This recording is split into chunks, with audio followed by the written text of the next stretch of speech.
And I don't think it's not 160, right? It's not 147. 154 isn't that deep. But when it did get tougher, I don't want to say he struggled, but he was equal to those guys. Yeah. He has a draw, he has the 2 Harrison fights, one being a loss, come back avenging it. Right. And I'm not a proponent of like wins or losses matter that much in boxing. Sure. Because I love that, like rematches and everything. But when we're talking pound for pound, there's people who don't struggle. Saying the 154-pound division is, quote, not that deep is plain stupid. 154-pound division is arguably the deepest division in boxing.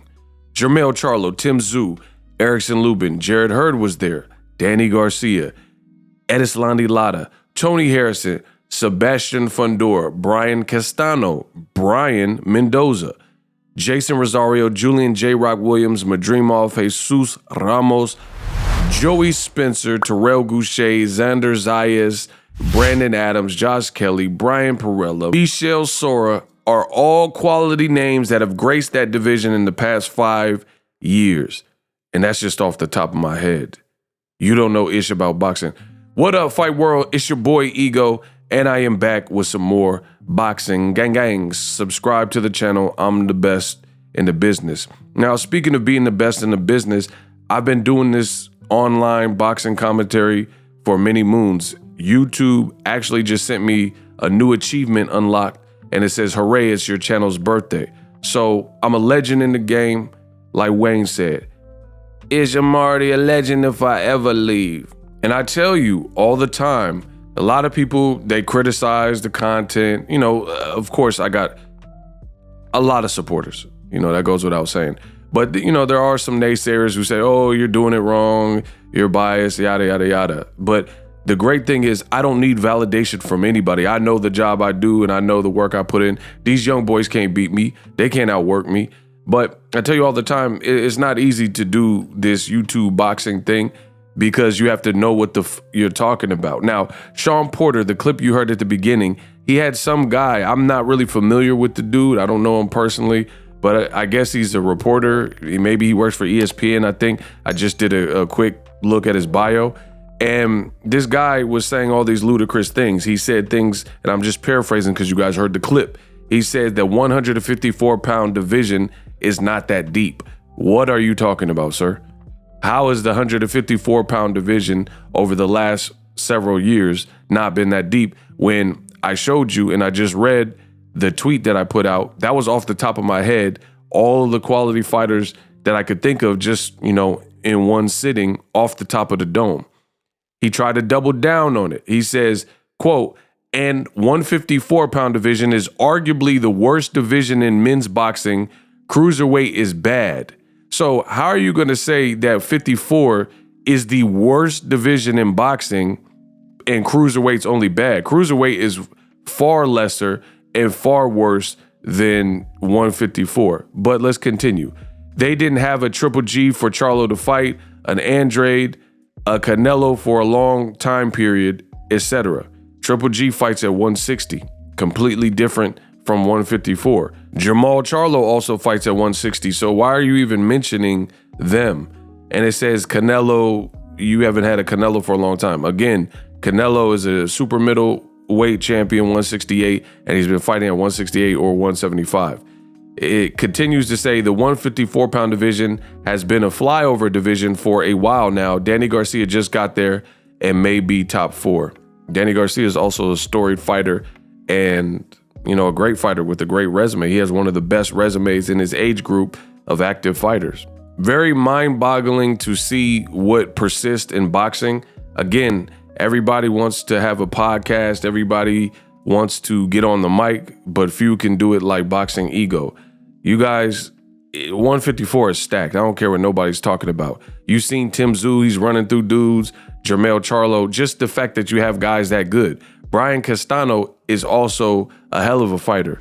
And I would surmise that if he didn't fight Jermell Charlo back-to-back twice, then he would probably still have his belt. But he just ran into somebody who wanted it more and was a great champion, is a great champion.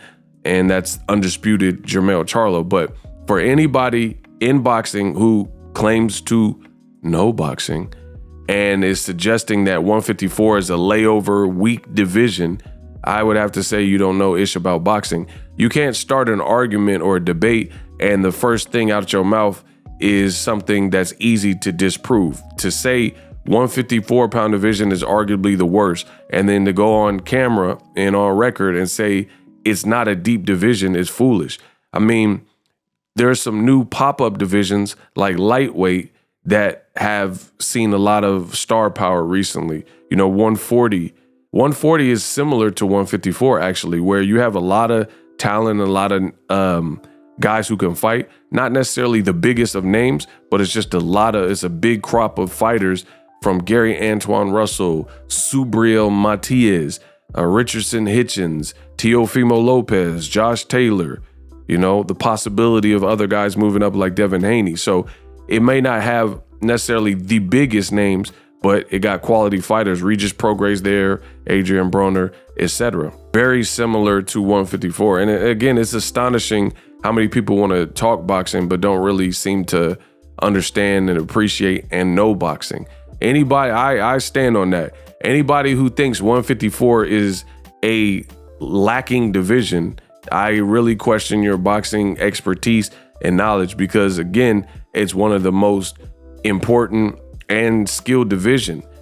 Any given day, one of those guys might be able to beat the other guy. Like Erickson Lubin, he just got a knockout versus Luis Cuba Arias. You put him in with Tim Tszyu, there's no guarantee the outcome of that fight. I know some people will be like, oh, Tim Tszyu, because Tim Tszyu has had recent hotter performances. But to me, I think Erickson Lubin is very skilled, right? You also had Jared Hurd, who beat Edeslandi Lara. Edeslandi Lara has a tricky style. Danny Garcia has a hell of a chin and a ton of experience and power, and he's just warming up after moving up to the division. I mean, it just sounds utterly ridiculous for anybody who believes that 54 ain't a top division.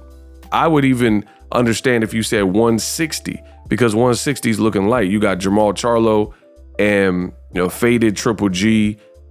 They got some names, like that, but Charlo's like the dude, and Carlos Adames. But it's not a popping division. It's really probably them three dudes, right? And Charlo might move up to 68. So there's that. But to say 154, one of the most stacked, you're literally saying the opposite. You're saying it's not popping and it's literally one of the most stacked divisions. I rest my case. Drop your thoughts in the comment section. Subscribe to the channel. You guys have a few more days left. Watch this trailer to get TubeBuddy. If you want to take your YouTube channel to the next level, you better click the link, get the 25% off, and get it cracking so you can make this YouTube money. Drop your thoughts in the comment section. Let me know how I did in this video. Subscribe, and I'm out. Attention, all YouTube content creators. If you follow my channel, you'll know I use TubeBuddy. Take your channel to the next level with TubeBuddy, which is the ultimate tool for your YouTube success. Unlock a world of possibilities, grow your channel, increase your views, and maximize your earnings. Cha-ching. TubeBuddy features powerful keyword research, video optimization, and so much more. TubeBuddy got your back. But wait, there's more.